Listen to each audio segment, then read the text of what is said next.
Vikram Bhatt is the man who's always believed in the existence of ghosts and spirits, as we call them. And now Sanaya Irani has joined this bandwagon of his. Here's another conversation that Vikram has been trying to start for years, Vikram. बिल्कुल years मतलब बचपन से ही ना, जब मेरे friends और relatives साथ होते थे तो ये हमेशा टॉपिक उठता था, विक्रम कुछ सुना ना यार भूत की कहानी। और मुझे पता नहीं बड़ी पसंद आती थी, बतानी भी सुननी भी। तो ये फिर एक बार आप इस एरिया में घुस जाते हैं ना तो बहुत वास्ट फील्ड है। फिर आप नियर डेथ एक्सपीरियंसेस में जाते हैं, फिर आप मीडियमशिप में जाते हैं, and then you go into clairvoyance and ESP and then you read books of life between two lives, what is it, and I have done the whole course and I'm still researching. It's not like ghost stories or films on spirits and ghosts are new. बनती आ रही है यहाँ पे internationally हर जगह. Comes in like these lapses, I feel. You've been consistent. कभी ना कभी 2-2 साल में एक तो you make sure that you give in. And this time I think you took a longer break. Dharma getting into ghosts and you see other production houses seeing a potential here. You see digital seeing a potential here. What do you have to say? Why do you think there's again in this spike in interest? I don't think Dharma has a choice but to, diversify. Because how many family-based love stories are you going to make? And as I have proved time and again, there are a lot of ghost stories to tell. So I'm happy that Dharma is doing it. मैं तो चाहता हूँ कि और लोग भी आएँ और इस जॉनर को फेमस करें, क्योंकि इसमें बड़ी ताकत है। प्यार और डर दो ऐसी चीज़ें हैं जो एक्चुअली हर जानवर में होती है। हर brained any animal with a brain understands love and understands fear, because fear is so important to survival. तो एक बड़ा बेसिक इमोशन है, बेसिक इंस्टिंक्ट है। तो इस पे अगर पिक्चर अच्छी बने तो चले ही चले, क्योंकि we are talking to our most basic instinct. Sana, हर किसी की जर्नी अलग होती है। Right. But was your journey difficult? I was in a boarding school in Ooty and I studied there for 7 years. I had no clue about Bombay or a city life. Forget anything else, I came back in the 10th standard. I did college from here. And I was just blending into Bombay. Never wanted to act, never wanted to do anything. Was a geek when it came to studying. Studied like a crazy person, never got marks. Because I have this memory problem, I forget things. And my mom one day looked at me and she was like, this girl is going to go mad if she keeps studying like this. So she told me, she's like, baby, I think you should take a year off from your life. I was preparing for my MBA entrance and she's like, try this. Like everyone says you're so pretty and all mothers think their daughters look the most beautiful and all that rubbish. Huh? So she's like, try.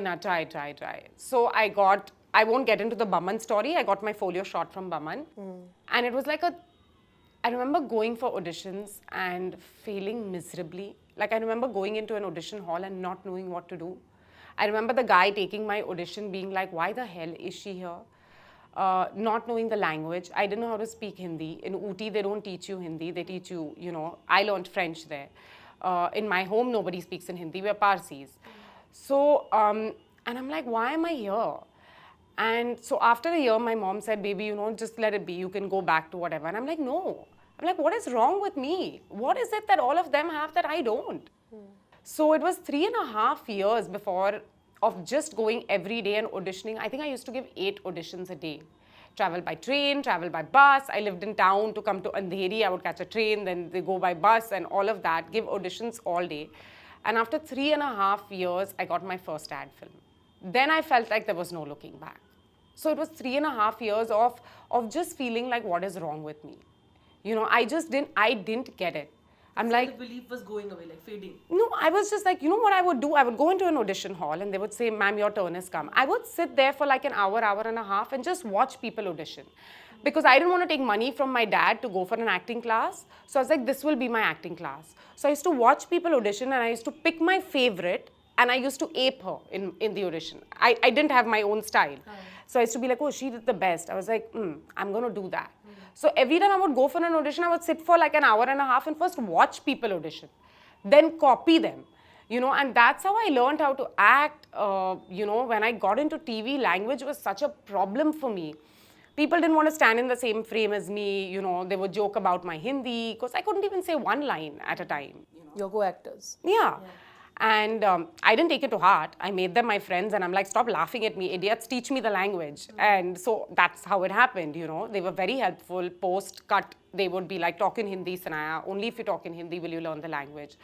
It wasn't easy. Like, if you ask people around me, I used to sit in my room all day just learning my lines. Because I didn't want to think about my lines while acting, because then you don't feel the emotion. Right? That's why I never did South films. I never did a language where I didn't know how to feel it, right? So language was a big barrier for me. It was so hard. But I've been very lucky. And hardworking, but very lucky. You've had your own bit of failures as well, you know, and the last film that you didn't do that well in the box office. Now tell me, but you still continue to experiment in this genre. Why? And how do you get over that phase when people come and tell you, no, this is not going to work? So, you know, the answer to this came to me in a meditation, actually, strangely. Really? Yeah. And it changed my life, because I used to think that I'm a part of the film industry and I'm a director and I must make films. I must make films that are acceptable. And one fine day it came to me that I am not a part of the film industry. The film industry is a part of me. I am much more than a director. I'm a father. I'm a son. I'm a paranormal researcher. I'm a spiritual researcher.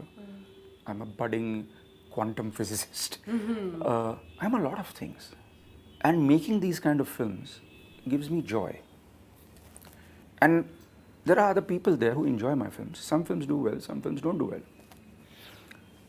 But I should not, if I make this industry, or if I make what critics say, or if I make a failure into the be-all and end-all of my existence, I'll be paralyzed. So I realized that I will make web series, I will say other stories, I have different platforms. I wrote a book. I have let myself fly, and I'm enjoying myself because I let myself soar. My film is on release now, and I think it's a good film, and I hope people like it. But even if they don't like it, I don't think the audience is malicious, because they have invested in your film. They've bought a ticket. No one buys a ticket to say, "Come yaar, is film ko na jaake let's hate it." That's true. People are very generous. People go to like your film. As a matter of fact, first half अच्छा नहीं होता ना, तो भी second half में बेचारे hope से आते हैं popcorn लेके कि मानो मैं अभी अच्छा होएगा. They want the film. I am one of those. They want the film to be good. They've invested in you. They've spent money on you. Why will they want it to be bad? So I have tremendous faith in the audience. And after that, if they say कि नहीं यार, नहीं मजा आया, then they have a right to say that. But you should not get affected by it at all, because when I look back at my life, I have made some really bad films.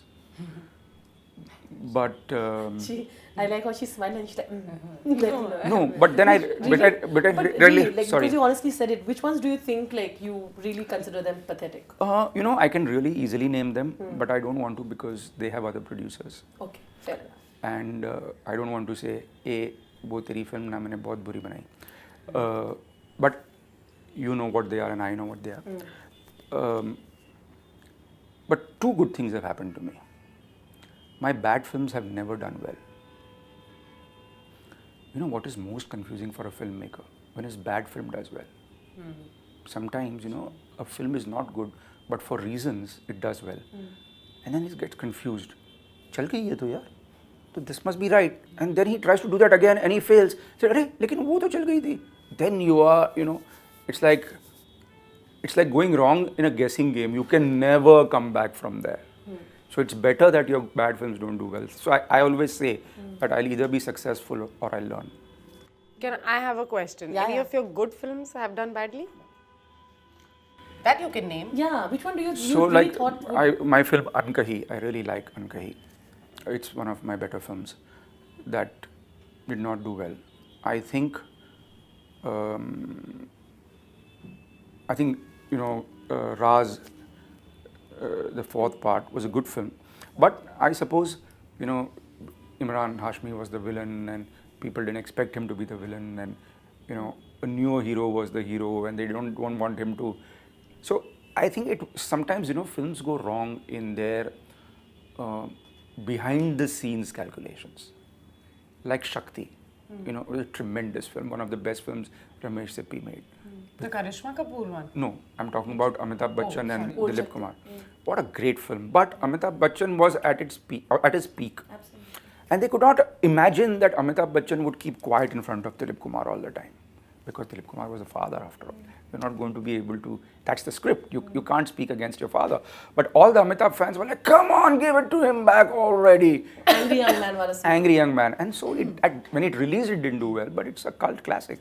So when you read the reviews, and you have, I'm sure you do, and they mention a lot of reviews and a lot of your films, if you recollect now, will mention about the technology part of it, saying that, you know, how international films have done it so much better, and out here sometimes film look tacky and the sound becomes tacky, and that this effect is not same. I haven't got. Otherwise, a lot of horror films receive that. How do you sort of look at that? I mean, I'm going to pay 250 rupees for Conjuring and I'm paying 250 rupees for Ghost. So you might as well make it as good as Conjuring or else don't make it, right? So I don't disagree with that. But I think it's all in the attitude of watching a film. If I'm going to watch a film and say, okay, scare me, let me see how you scare me. You can't scare anyone like that. So I can do past life regression and all that. Okay, so I always tell the people who I'm with that, listen, I cannot hypnotize you without your permission. If you come here thinking that, you know, this is bullshit, let me see if it works, it won't work. Because your subconscious is tremendously powerful. It will protect your mind.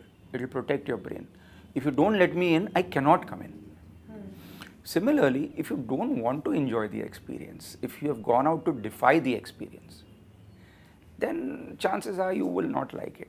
There was a huge conversation that started recently about how TV actors are at times looked at just like TV actors. They never looked at upon as actors. Did that happen to you, and how did you sort of retort, or how did you sort of handle that? I feel it too.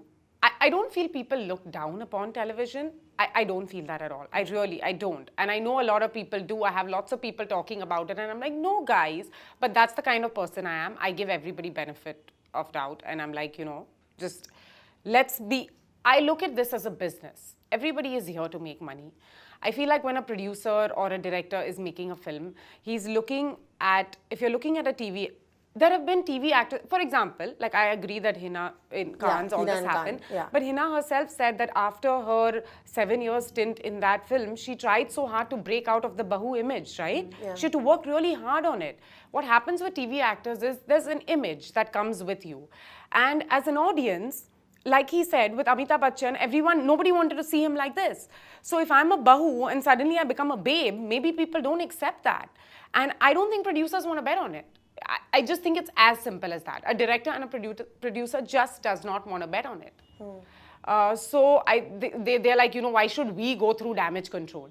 Let them, you know, I've seen that when people take a break from television and like they've not been around television for a long time and they're not that visible, then they enter into films, it slides in easily. Or if you've just done one TV show and you know, you're not that known, you can slide into films because there is no image for anyone to break. So I don't think we are looked down upon as actors. In fact, I think our craft is so good because we don't get 10 takes. That's true.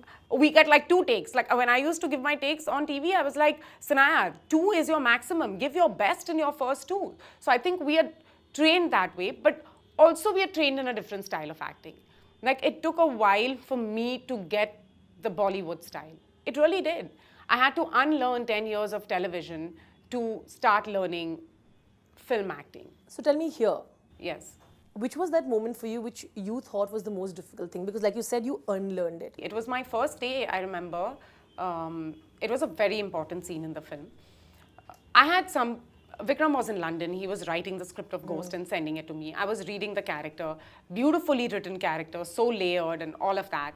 And I had developed these notions about Simran Singh, the character. I went on set and it was a very important scene where it's like literally the interval scene of the film. And I'm freaking out because I'm like, why is such an important scene given to me on my first day? I wish I could ease into the character. Vikram told me that too. He's like, I'm sorry, Sanaya, this has to be, you know, your initial scenes. He didn't want it too. But I went there with a lot of confidence because I went there with 10 years of acting, you know. And I'm like, I'm going to nail this. I'm just going to do it. I'm going to do it right. And I gave my first take and Vikram was like, what are you doing? I'm like, huh? So Vikram thinks and talks, okay? He's like, what are you thinking? And I'm like, I'm thinking this. He's like, no. Then he came to me. Then he explained to me what he thought of the character. Being the writer, nobody knows the character better. So he explained it to me. I kind of understood it. But it took me 10 days for me to settle into, you know, and I was freaking out. I know Vikram says that, Sanaya, you were freaking out too much about not being able to do it. But see, this is not a TV show. It's a film. 10 days gone in a film is 10 days of a lot of material gone, you know, and I had to nail every scene because you're seeing me for 2 hours, I need to nail every scene. So, and being the psycho person that I am when it comes to acting, I'm like, I cannot make a mistake. I need to do it right. There was a time before social media became so Big. that there could have been, you know, a kind of a divide between film actors, because the television actors used to come without a cost to your TV screens every day, and film actors used to draw you to the theaters and you had to pay money for it, and the producers used to say, अरे यार ये तो TV पे लोग देख चुके हैं, तो फिल्म में देखने नहीं आएंगे. But I can say that stardom is now dead, because stars were stars because you couldn't touch them. That's why they were called stars. I remember when I was little, when I wanted to see Amitabh Bachchan, who I'm a great fan of, I had to rush to Amber Oscar Theatre and stand in line and buy his ticket, because that's the only time I could see him move. Otherwise, there was only pictures in magazines. Now there is Instagram and Twitter, and they are on TV and they are on ads, and I see them move, and I read their opinions, and I see them bickering and fighting, and I see malfunctions and this and that, and everything is going on. So there is no actor who I don't see for free. There's YouTube. I can see all the songs as many times as I want. Now there are only actors and non-actors. So you either take an actor or you take a non-actor. That's it. What is it in this industry today, whether it's with actors or whether the functioning of the industry, that disappoints you? And what should it be that as an industry we should work on? Nothing disappoints me. Nothing. See, I'll tell you, it's like this. My grandfather, Vijay Bhatt, was one of the pioneers of the industry. Yeah. So he told me something very important when I became a director. He said, see, listen, Vikram, lead actors and directors are like Derby horses. Okay? There are 5-6 races and there are that many actor-directors. And then there is this whole stand filled with financiers, producers, people who depend on you to win the race, and they bet on you. When you will win, they'll really cheer you. When you lose, they don't want to bet on you because they've lost money. He said, nobody's against you. They are just for themselves. Fair enough. Right? So I know that when the film will flop, big actors won't pick up my phone call. It's happened often, still happens. Yeah, all the time. And you get the runaround. They're polite sometimes, and they say they don't want to do it right now. But obviously they are frightened of being part of an enterprise that they feel might not, be successful, and everybody is scared of that. So I don't see this trait of people trying to run from you or run to you, which is the main thing that people have a problem with in the industry, that, oh, it's a selfish place, and oh, you can get forgotten, and oh, but of course you'll get forgotten. At the end of it all, you're a picture on the wall. So, big people, big producer directors get forgotten. So I just like they say, I just want to have my kicks before the shit house goes up in flames. You don't even feel that there's a lack of unity sometimes when it comes to things like you said. Of course, people are selfish, but Of course, there's a lack of unity. As a matter of fact, there's an absence of unity. But that's not just the film industry. That's everywhere. Yeah, I was going to say that. That's life. That's life. I feel that happens even in a family unit. yeah. I have seen my friends who are not doing well, and I've seen how their family treats them, and not badly, but there is a new respect you see even in your family's eyes when you're doing well. I think selfishness is the norm. I call it the default human status. That's true. So I think human beings have default status. Selfishness is default, dishonesty is default. No. Yes, the default status of most human beings is dishonesty. Really? Yeah, you might disagree with me, but it's the truth. If you give someone the permission to praise you, you will give them the permission to criticize you and dishonor you. Which is why I never go for any awards. Because if you give someone the right to honor you, you will give them the right to dishonor you one day. So I don't give them that opportunity, nor am I saddened if they want to criticize me or name me something. You're immune to it, basically. Yeah, I'm now like really thick-skinned. When you're real self on Instagram and you're putting up pictures that you want to put, and like today's to 2019, you're still discussing what women are wearing. It's sad. It's very sad. Do you think again it comes from that same mentality that they have to look at you as humans also, which I think is where the entire trolling happens, and I know a lot of TV actors who get it. I've seen a lot of them, and it's pretty sad. I just have to say that everyone should do what they want in their lives and not listen to, I think the only people who matter to me and people's opinions that matter to me are the people that I love. So if they had something to say, I would listen. I cannot listen to a zillion people and their opinions and what they have to say about me. I need to do what makes me happy. And if wearing a bikini and running on the beach makes me happy, I will do it. It makes me happy. I wear bikinis and run on the beach, but I don't necessarily photograph myself and put it up on Instagram all the time. Because, like, I've thought of this, I may sound like a hypocrite saying this, but if I had to work in Bollywood and I had to, say, for example, do scenes that require me to shed a little extra clothes than normal, I don't think I would be able to do it in this industry. If I was working in Hollywood, maybe I would be able to. Really? Yeah. And I sound like a hypocrite because it's as simple as this. The people who work in the industry are the people who live in our country. And if I had to wear a certain kind of clothes and walk in, I don't even wear shorts in my normal life till I don't go on a holiday. I've never worn shorts and gone to a mall. My friends look at me and they're like, Sanaya, what's wrong with you? I'm like, because people stare at me. I can see it. I can see them looking at my legs. You don't think they stare at you without the shorts? No, they look at me differently. Like, I really do feel it. I do feel it. And when I go abroad and I'm just wearing what I want and I'm seeing that people are wearing what they want. And in fact, I'm seeing...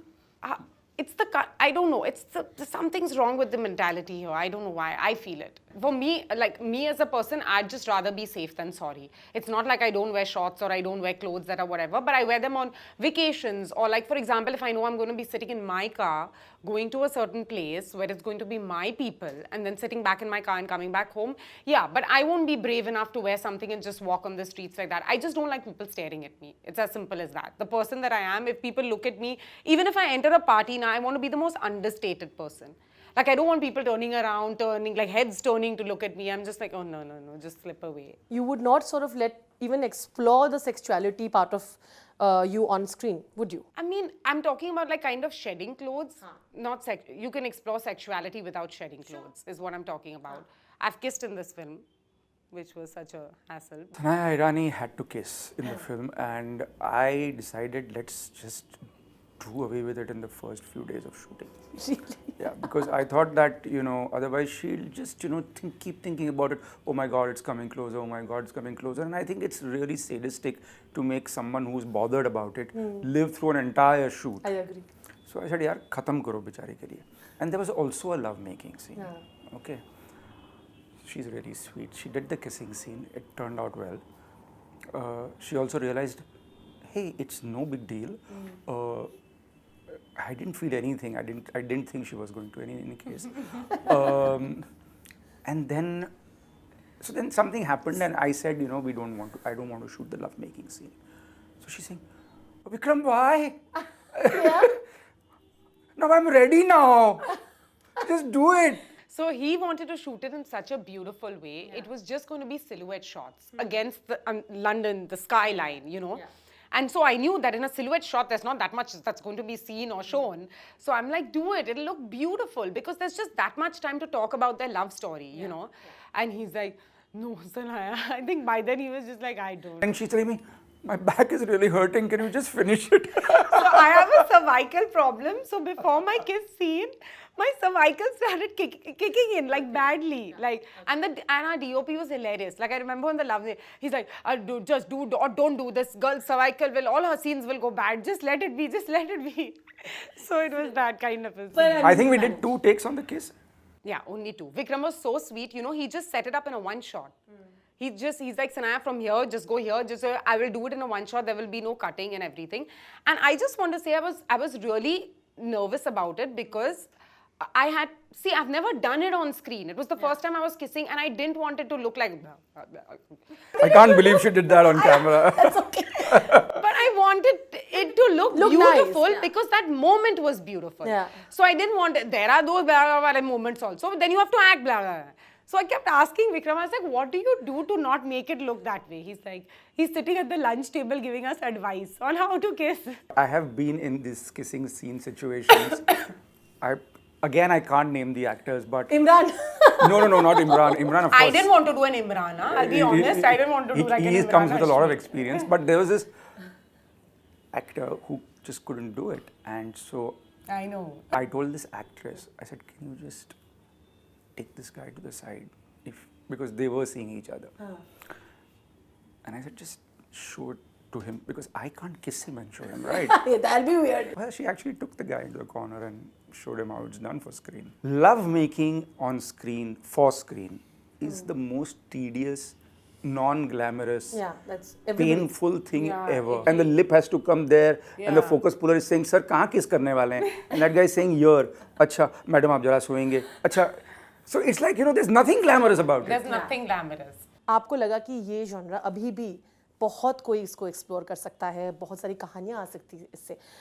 So tell me, like obviously Vicky is doing one. Which are the few actors you really hoped would sort of, again, like would come out and take a risk and step into a genre with a good story? There are some actors who are all about their stardom, and that's the way their films are successful, like a Salman Khan. His dialogues, the way he acts, his body, that's what people go to see, and he knows that, and that's fine, because that's his kind of cinema.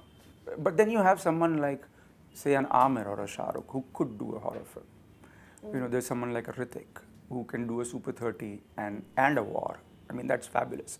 You can do both the films. Ajay Devgan has already done a few horror films. So I believe there's a lot of A-listers out there who would probably, make this into a really money-making genre if they should wish, hopefully. Thank you once again.